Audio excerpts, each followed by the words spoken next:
Shalom semuanya. Pada saat Yesus dalam perjalanan, dia bertemu seorang namanya Matius. Di Matius pasal 9, mulai ayat 9 ini berkata, setelah Yesus pergi di situ, ia melihat seorang yang bernama Matius duduk di rumah cukai. Lalu ia berkata kepadanya, ikutlah aku. Maka berdirilah Matius lalu mengikuti dia. 10. Kemudian ketika Yesus makan di rumah Matius, datanglah banyak pemungut cukai dan orang berdosa dan makan bersama-sama dengan dia dan murid-muridnya. Pada waktu orang Farisi melihat hal itu, berkatalah mereka kepada murid-murid Yesus, mengapa gurumu makan bersama-sama dengan pemungut cukai dan orang berdosa? Lalu Yesus berkata 12, Yesus mendengarnya dan berkata, bukan orang sehat yang memerlukan tabib, tetapi orang sakit. Lalu Yesus berkata, aku datang bukan untuk memanggil orang benar, melainkan orang berdosa. Ini katanya Yesus Kristus. Di dalam kehidupan rohani sehari-hari kita, permasalahan yang kita menghadapi adalah memang kata Yesus, dia datang untuk panggil orang berdosa. Karena dia memang datang untuk mengampuni dosa orang berdosa. Dia sungguh datang untuk orang berdosa. Kalau begitu, kita harus menjadi dan sadar bahwa kita orang berdosa kan? Tetapi kita jarang begitu. Jika kita menyatakan diri di depan Yesus sebagai orang berdosa dan menerima pengampunan dosa dan menerima kekudusan oleh Yesus dan hidup olehnya, tetapi kita tidak menyatakan diri sebagai orang berdosa, tetapi kita hendak menyatakan diri orang baik dan bagus. Katanya ada yang pelukis yang terkenal, dia suka dan ingin melukis tentang pengemis. Dan dia berjalan-jalan untuk cari pengemis. Lalu akhirnya bertemu seorang pengemis, kelihatannya lelah dan kelihatannya kurus dan kelihatannya kotor sekali. Dan wajah pun kelihatannya jahat. Lalu pelukis ini, ya inilah orang yang saya cari. Lalu dia berkata kepada pengemis, ya aku akan bayar kepadamu.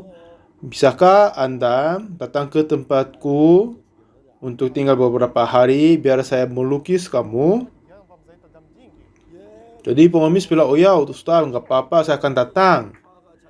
Lalu pelukis ini kasih alamat rumahnya lalu berjanji sama pengemis. Ya, tahun berapa, bulan, tanggal berapa, datang di alamat ini ya. Lalu pelukis ini siapkan semua untuk melukis dan menunggu pengemis itu datang. Dan akhirnya ini sudah datangnya ada seorang mengetuk pintu. Nah, lalu ternyata ini bukan pengemis, tapi yang gentleman yang kelihatannya bagus sekali. Jadi dia tanya, oh siapakah Anda? Bagaimana Anda datang sini? Katanya, Bapak sudah berjanji sama aku, Anda mau melukis aku kan? Karena dia sekarang sudah merapikan bajunya dan gunting rambut dan sudah menjadi kelihatannya baik. Jadi siapakah kamu? Ya, kita ketemu di jalan kan. Aku dulu pengemis di pinggir jalan. Oh, gitu? Aduh, kenapa? Aku ingin melukis pengemis. Ya, dan jawabnya, iya, aku ini pengemis, tapi katanya Anda mau melukis aku kan? Apakah saya datang sebagai yang kotor sekali? Jadi saya mencuci rambut di sungai, lalu saya mencuci baju dan membersihkannya dulu. Lalu saya merapikan diri, akhirnya datang di sini. Jadi pelukis berkata, oh minta maaf, saya ingin melukis pengemis. Jika kamu seperti bersibuk itu, ya aku nggak mau ini. Jadi seperti itu, kenapa Yesus meminta kepada kita adalah dia mau permintaan Yesus kepada kita adalah selamatkan kita dari dosa. Jadi kita maju kepada Yesus, kita harus datang kepada Yesus sebagai orang berdosa, jahat, kotor, seperti begitu. Dan dengan apa Yesus gembira pada saat orang-orang berada dalam kesusahan karena dosa, dia bebas darinya, itulah saatnya Yesus gembira. Pada orang-orang sakit sembuh dari penyakitnya, Yesus itulah sangat berharga.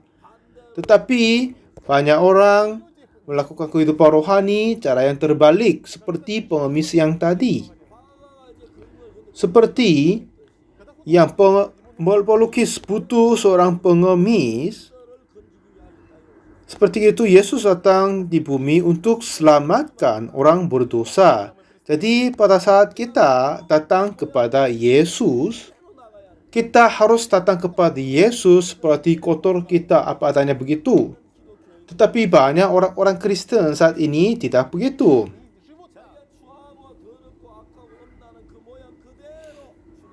Mereka tidak harus mereka harus berkata pada Yesus, aku inilah orang berdosa, orang pembuat kejahatan, akulah pemabuk, akulah orang-orang yang tidak baik, aku pencuri, aku pembohong, aku pernah bunuh, aku berzina.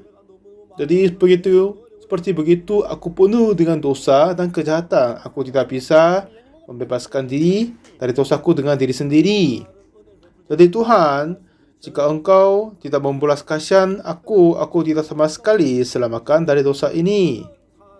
Inilah orang yang diminta dari Yesus Kristus. Tapi sekarang orang-orang datang di gereja, mereka berusaha diri sendiri melakukan baik dan melengkapi yang kebaikan-kebaikannya dan diberkati. Dan juga di mana firman Tuhan mengatakan hal ini adalah di Perjanjian Lama, Kejadian pasal 40.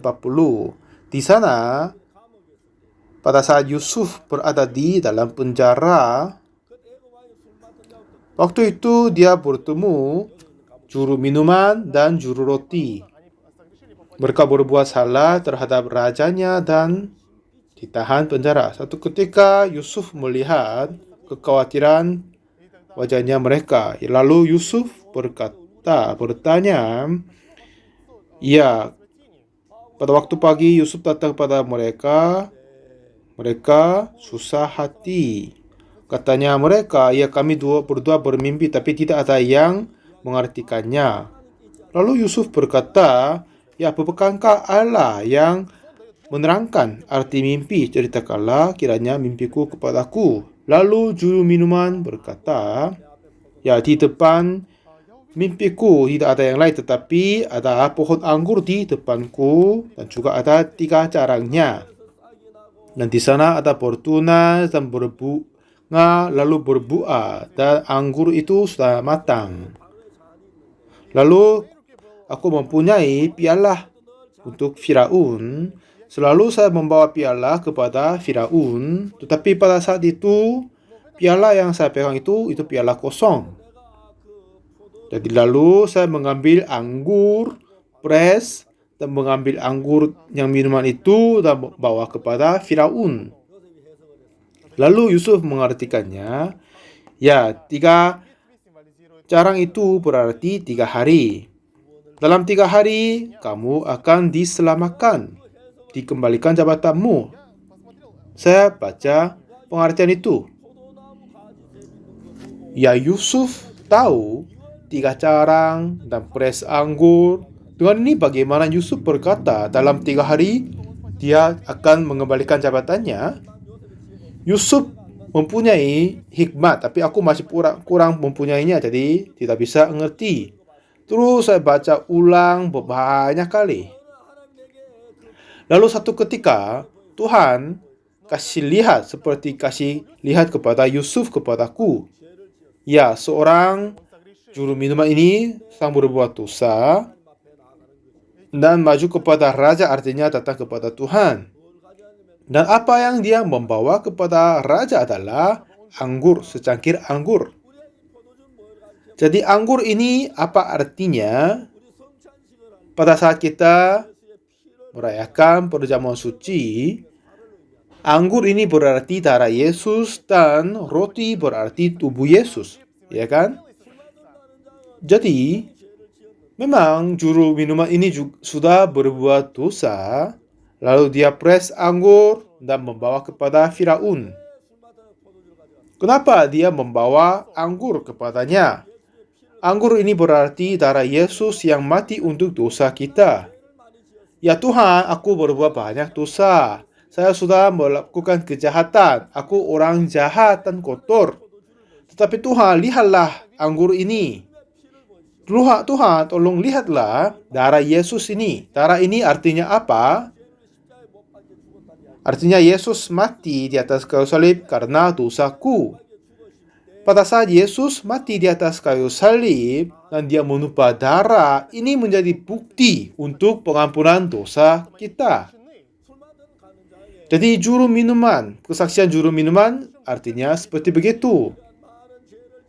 Jadi kita semua berbuat banyak dosa juga, dan oleh sebabnya itu kita harus terkutuk dan dibinasakan. Tetapi Tuhan telah menimpakan semua dosa kita kepada Yesus. Lalu Tuhan Yesus mati di atas kayu salib. Dengan kematian itu telah mengampun semua dosa kita satu kali untuk selamanya. Tuhan, tolong lihat darah ini. Darah ini adalah darah yang Tuhan mengampun dosa kita dengan kematiannya di atas kayu salib. Tuhan, lihatlah darah ini. Darah ini adalah bukti pengampunan dosaku. Benar enggak? Tuhan, aku sudah tahu dan saya mengaku bahwa sudah berbuat dosa. Tetapi semua upah dosa ini telah dilunasin. Tolong lihat anggur ini. Darah ini, anggur ini. Anggur ini berarti darah Yesus menjadi bukti pengampunan dosa kita. Jadi jika kita datang kepada Tuhan, kepada banyak orang yang kayak bodoh, mereka membawa perbuatan baik. Tuhan, aku melakukan baik ini, dan kebenaran ini, aku berbuat yang bagus ini. Ya, jika manusia berbuat sesuatu baik dan membersihkan diri, bagaimana bersih? Ya kan? Itu tidak begitu bersih. Tapi masih ada banyak orang mau membawa perbuatan baik dan datang kepada Tuhan. Kenapa? Mereka masih belum pernah dengar suara Tuhan. Suara Tuhan kepada kita adalah apa? Apa yang Tuhan berkata kepada kita apa? Tuhan, betapa liciknya hati, lebih licik daripada segala sesuatu. Hatinya sudah membatu. Siapakah yang dapat mengetahuinya? Jadi kata Tuhan, tidak ada yang kotor, tidak ada yang licik daripada hati manusia. Ini kata Tuhan. Jadi saudara, jika kita membawa hati yang licik sekali ini kepada Tuhan dan berkata, Tuhan, aku mempersembahkan seperpuluhan dan melakukan baik, tetapi ini semuanya dibenci oleh Tuhan. Lalu juru minuman mengaku bahwa, ya Tuhan, Raja, saya sudah berbuat dosa dan kejahatan. Saya sudah sering berbohong dan sudah mempunyai banyak kejahatan. Dan pembuatan kejahatan, pembohong, dan pencurian banyak sekali. Tetapi lihatlah darah Yesus ini. Inilah darah Yesus mati di atas kayu salib. Pada Yesus mati di atas kayu salib, kenapa dia mati? Untuk mengampuni dosaku. Inilah bukti Tuhan telah mengampuni dosaku satu kali untuk selamanya. Tuhan, tolong lihat darah ini dan selamatkan aku. Dengan ini juru minuman dapat diselamatkan. Lalu setelah juru roti melihat itu, dia pun senang. Oh ya, 3 hari kemudian kamu akan dimerdekakan. Aku akan bermimpi sepertinya. Ya, kamu adalah juru minuman, jadi membawa piala kepadanya, tapi aku juru roti. Jadi saya mempunyai 3 bakul berisi penganan. Tapi dia tidak hanya membawa 3 bakul berisi penganan saja, tetapi di atasnya, di atas bakul itu, di situ ada apa? Berbagai-bagai makanan untuk Firaun. Lalu burung-burung memakannya. Jadi Yusuf memberi pengertian bahwa ketiga bakul itu artinya 3 hari. Jadi pada saat Yesus mati di atas kayu salib, dia menumpah darah, ini artinya anggur, dan tubuh, itu artinya roti. Jadi dia juru minuman membawa 3 bakul roti yang terisi penganan itu. Lalu kiranya juru minuman, kemungkinan 3 bakul penganan ini kelihatannya kurang, aku harus menambah sesuatu. Lalu di bakul yang teratas, dia menambah berbagai-bagai makanan untuk Firaun dibuat oleh diri sendiri di atasnya. Lalu burung-burung memakannya. Jadi Yusuf dengar kata itu dan berkata, itu cukup sekali membawa 3 bakul berisi penganan. Seperti yang juru minuman, dia hanya membawa anggur saja, artinya darah Yesus saja. Dan kepada juru roti juga sama. Bagaimana? Dia hanya membawa 3 bakul berisi penganan. Ini berarti tubuh Yesus Kristus, daging Yesus Kristus untuk mempersembahkan karena dosa kita. Dan dalam membawa 3 bakul, dia berpikir, Yesus Kristus mati karena dosaku, tetapi aku tidak melakukan apa-apa dan hanya melindungi kepada Yesus itu cukup. Enggak, harus melakukan sesuatu juga kan? Jadi kiranya dia ada kurang dengan kematian Yesus Kristus saja. Tetapi saudara, apa artinya ada kurang dari kematian Yesus Kristus? Itu masih belum sempurna. Artinya kematian Yesus itu masih belum cukup. Memang itu nyata, Tuhan Yesus mati di atas kayu salib, tapi dengan itu masih belum cukup. Harus menambah sesuatu. Harus kita berusaha melebihinya. Kita harus menambah perbuatan baik dari kita sendiri. Kalau tidak, kita tidak akan diterima oleh Tuhan. Akhir-akhirnya, mereka ingin menambah sesuatu yang perbuatan diri yang baik, yang berharga, itu menambah di atas kematian Yesus Kristus. Jadi, perbuatan baik manusia, perbuatan kekudusan diri sendiri, taruh di atasnya, itu menjadi menutup Tuhan kematian Yesus Kristus. Jadi banyak orang berpikir bahwa Yesus Kristus sudah mati di atas kayu salib dan sudah tahu itu, tetapi mereka menutupi kematian Yesus Kristus dengan perbuatan baik diri sendiri, mempersembahkan diri sendiri kepada yang lain, membantu teman-teman untuk ini dan yang lain, atau menghematkan makanan dan kasih kepada teman, atau menghematkan uang kasih kepada teman yang lain. Seperti begitu, perbuatan-perbuatan baik itu mau mengisi di dalam hatinya dan menaikkan di dalam hati, lalu menaruh kematian Yesus di bawah. Akhirnya kematian Yesus tertutup dari perbuatan dianggap baik oleh manusia. Tetapi apa yang kita harus ingat adalah, ini seperti yang dulu saya berbuat begitu. Saya tidak berharga kematian Yesus untukku.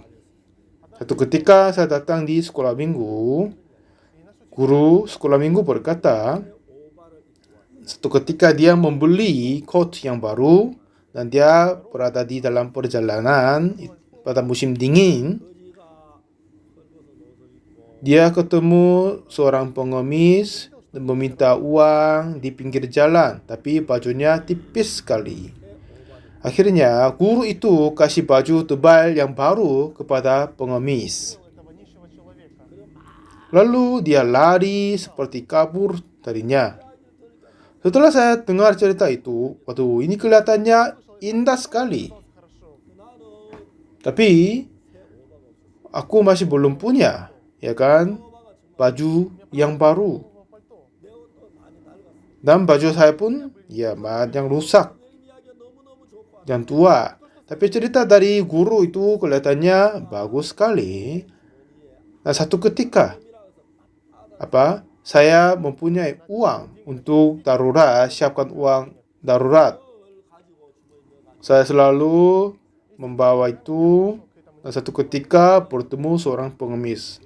Lalu, kepadanya saya kasih yang uang kertas yang terbaru itu kepadanya dan lalu kabur ke rumah. Memang berjalan-jalan gak apa-apa kan? Tetapi sekira saya lari pulang ke rumah dengan diam-diam itu kelihatannya indah sekali. Setelah itu, apa yang terjadi adalah bertahun-tahun itu, hal itu yang saya memberi uang kepada pengemis itu tetap berada di paling atas di dalam hatiku. Ya, aku ini memberi uang yang simpananku, yang kertas yang terbaru kepada pengemis. Ya, seperti begitu saya berbuat hal-hal yang baik sekali. Dan saya menaruh perbuatan aku yang terbaik itu paling atas di atas bakul berisi penganan. Seperti begitu saya berbuat baik ini dan merapikan kebun di gereja dan membersihkan di gereja, hal-hal yang sepertinya begitu, atau membantu orang-orang miskin. Hal-hal itu selalu berada di paling atas bakul bernamanya hatiku. Jadi pada saat kita masuk kerajaan surga, memang kecuali darah Yesus tidak ada yang lain. Tapi pada saat itu, lebih dari darah Yesus Kristus, saya menaruh perbuatan saya sendiri, seperti yang membantu temanku melayani di gereja, atau memberi sedekah kepada yang miskin. Hal-hal yang ini saya selalu mengatakan di paling atas di dalam hati saya. Dulu saya tidak tahu ini kehidupan rohani seperti juru roti. Dulu saya nggak tahu apa cerita itu berada di dalam kita. Dan bagaimana setelah saya lihat itu, masih kurang tahu apa artinya ini. Ya, saudara, siapa yang menyelamatkan kita dari dosa adalah Yesus Kristus saja. Jadi Tuhan Yesus bertemu orang jahat kita dan menyelamatkan kita oleh darah Yesus Kristus. Jadi jika kita, pada saat kita datang kepada Tuhan, dengan perbuatan kita diri sendiri, bagaimanapun indah dan baik, tetapi itu tidak membawa berkat dari Tuhan, tetapi kutuk. Jadi jika kita datang kepada Tuhan, bagaimana? Ya Tuhan, saya ini sudah berbuat dosa, sudah berzina, sudah berbohong, aku orang jahat sekali. Aku orang ini adalah jahat sekali. Bagaimanapun saya berusaha berbuat baik, tapi tidak sama sekali bisa. Oleh karena itu, Tuhan mengutus Yesus Kristus. Ya kan? Oleh sebabnya itu, Yesus mati di atas kayu salib. Tuhan, tolong lihat kematian Yesus di atas kayu salib. Tuhan, tolong melihat tubuh Yesus yang terluka. Setelah Yesus mati, setelah Yesus bangkit dari kematian, apakah Tuhan kasih lihat kepada Thomas? Kasih bekas tanda paku, bekas ditusuk lambungnya, ya kan? Semua bekas-bekas terpukul, terbilur, dan duri dari mahkota. Ini semua berarti roti, artinya penganan, kan? Jadi di dalam dagingnya, tubuhnya, kulitnya, dia sudah menerima bukti-bukti, dia menerima semua kesulitan, penganiayaan karena pengampunan dosa kita.